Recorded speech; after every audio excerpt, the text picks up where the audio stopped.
این جاودی که امروز میخوایم کار کنیم یکی از نمکترین جاودی‌های دنیاست.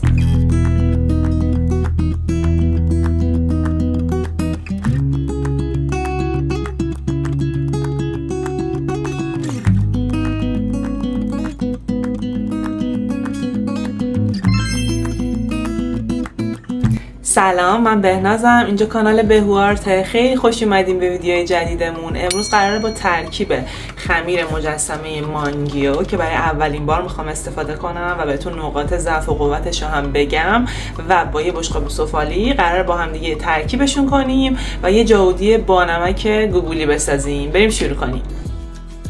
برای کار امروز یه بشقاب سفالی 12 سانت میتونید تهیه کنین. خیلی از لازم تحریری ها دارن یا از خیلی از پیجا میتونید تهیه بکنین. یه مقداری خمیرتون رو باید از قبل با آب ترکیب کنین و به حالت خیس در بیاد که به عنوان چسب میخوایم توی کار ازش استفاده کنیم. یه چسبندگی خاصی داره و به عنوان چسب گل ما میخوایم از این کار استفاده کنیم. برای میتونین خمیرتون رو از قبل با آب ترکیب کنین و به حالت چسبناک که شد برای این کار بذارین کنار. امروز قرار از خمیر مانگیو استفاده بکنم که همونطور که میبینین با همچین بسته‌بندی هست که توی اکثر فروشگاه‌های لوازم هنری میتونین این برند رو پیدا کنین.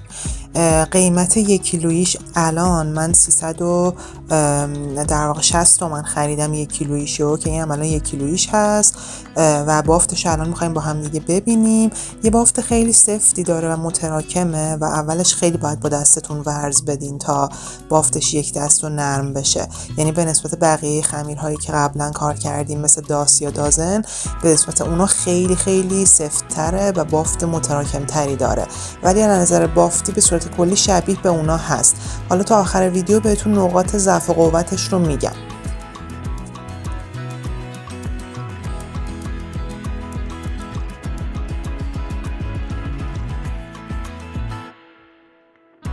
یه مقدار خیلی کمی که لازم دارین رو بردارین و شروع کنیم به ورز دادن تا بافتش کاملا نرم بشه. توی بخش اول ما باید اون بدنه در واقع فیگوری که میخوایم به صورت خوابیده روی استخر قرارش بدیم و یه همچین کاراکتری بهش بدیم رو به حالت مجسمه بسازیمش. حالا فرمی که باید بسازین رو من بهتون میگم. کاری که اول باید بکنین اینه که فرم خمیرتون رو به صورت یه کویل درشت یا همون در واقع استوانه‌ای درش بیاریم و روی اون استوانه ما برجستگی های بدنش، سرش و همینطور دستا و پاهاشو قراره که نشون بدیم که مرحله به مرحله بهتون نشون میدم.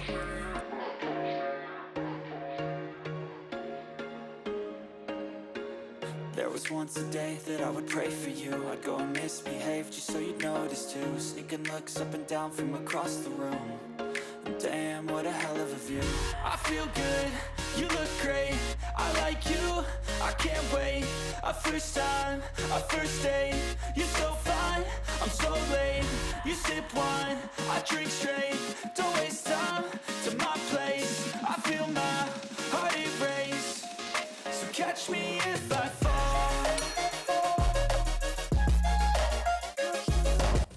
بعد از اینکه یه فرم استوانه‌ای شکل رو ایجاد کردین، در واقع بالاشو به این صورت خالی کنین که این در واقع فضای بین دستای این فیگوریه که ما میخوایم فرمش رو در بیاریم.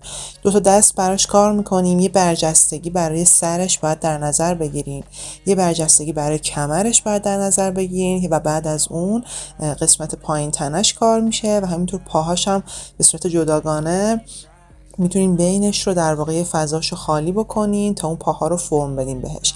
اینجا باید از تکنیک های در واقع خاصی نمیتونیم استفاده کنیم، کلا باید با دستتون بهش فرم بدین. فقط سعی کنین با خلاقیت خودتون یه فرم بدنش رو بتونین پیاده بکنین. اهمیتی هم نداره که اگر شبیه به بدن آدم نشد مهم نیست. بعدن چون نقاشیش میکنین شباهت خیلی بیشتر میشه. الان شاید تو این مرحله خیلی شباهتش کمتر باشه، ولی با همین روش ها میتونین با فرم دستتون به بدنش فرم بدین، فرمایی که لازم داره رو ایجاد بکنین. فقط سعی کنین گودی کمر رو نشون بدین، برجستگی سرش رو نشون بدین و دستاشو هم به حالتی که در واقع دستاشو یه مقداری برده بالا اونا رو هم کار کنین.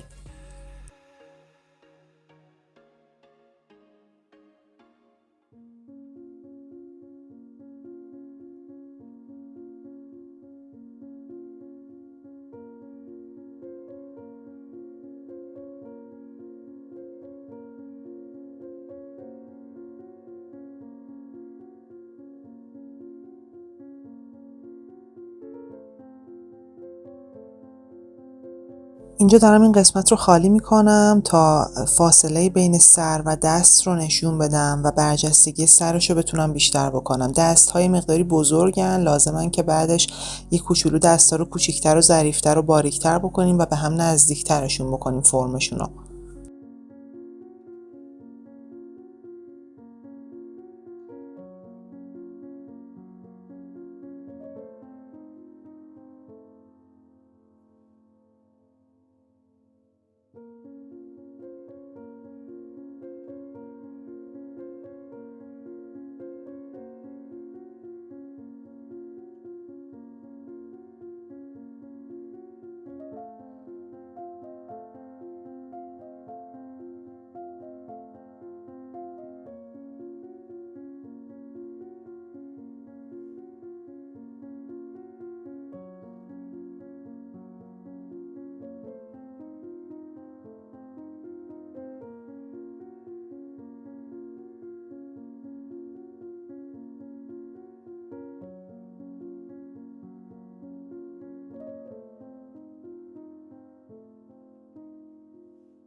اینجا سعی میکنم با ابزار کاهنده گودی کمرش رو ایجاد بکنم و در واقع سرش رو یه مقداری قسمت موهاشو از بدنش بتونم جدا بکنم.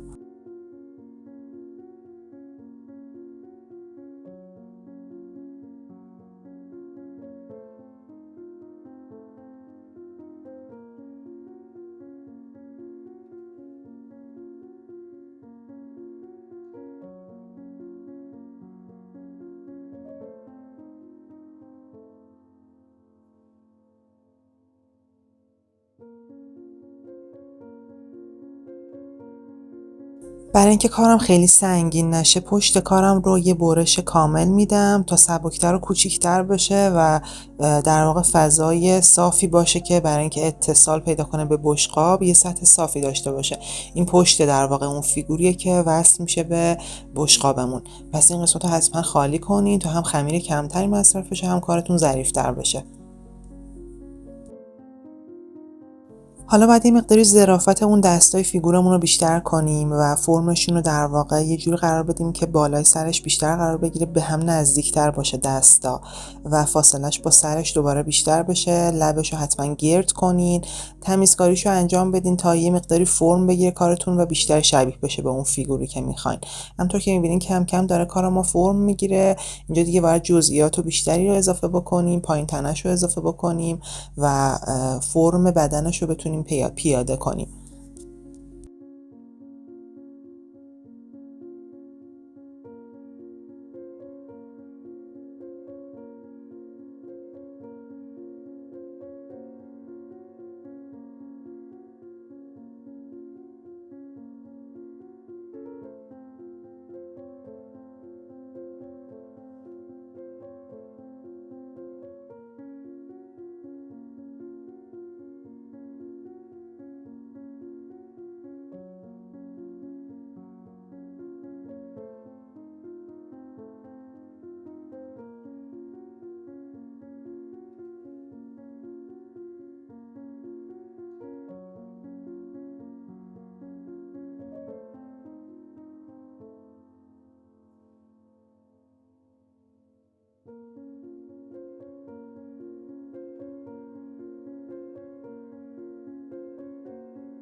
بعد از اینکه فرم پاها رو درآوردیم، برجستگی‌های بدنشو با در واقع ابزار کاهنده با کم کردن یه سری قسمت‌ها برجستگی‌ها مشخص میشن. مثلا قسمت پاهاشو میتونین با ابزار کاهنده یه مقداری حجمشو کمتر کنین تا حجم جاهای دیگه مشخص‌تر باشه و همینطور پاهاشو میتونین مشخص‌تر از همدیگه جدا کنین، گودی کمر رو بیشتر کنین و فرم موها رو از فرم بدن جدا کنین. یعنی برجستگی برای قسمت موهاش هم در نظر بگیرین. کم کم همونطور که می‌بینین داره فرم کار شکل میگیره و همونطور که گفتم بعد از نقاشی کاملا مشخص‌تر میشه.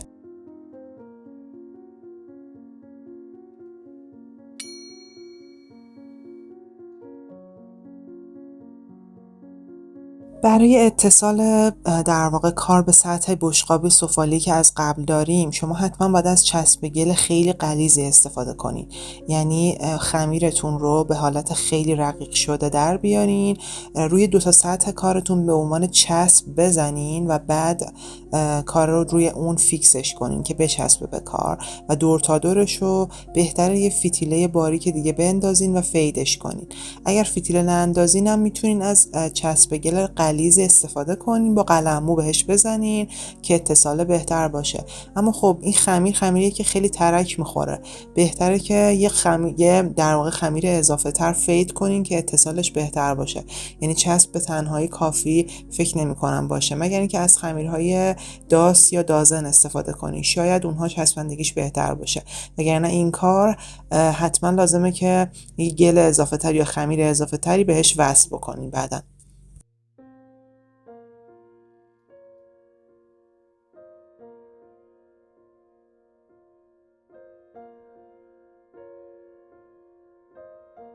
اینجا سعی میکنم به نقطه اتصال 2 تا سطح هم گل اضافه تری به صورت رقیق شده بزنم تا این وصل شدن بهتر اتفاق بیفته و بعد میتونین جزئیات دیگه‌ای هم روی این استخرتون شما بسازین و بذارین، مثل در واقع تیوب های بادی یا حتی فرمایی که شبیه فلامینگو هستن. هر فرمی که دوست دارین که بیشتر شبیه به استخر و فضای تابستونی میتونه به کارتون بده.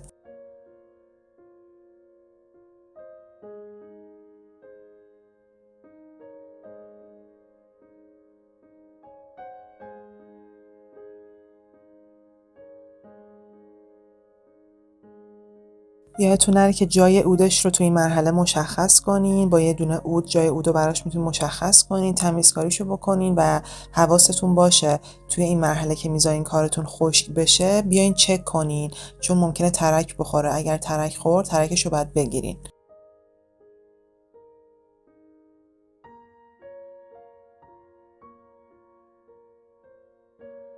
مرسی که تا اینجا ویدیو رو تماشا کردین. بچه‌ها این خمیر مجسمه تو مرحله خشک شدن خیلی ترک خورد.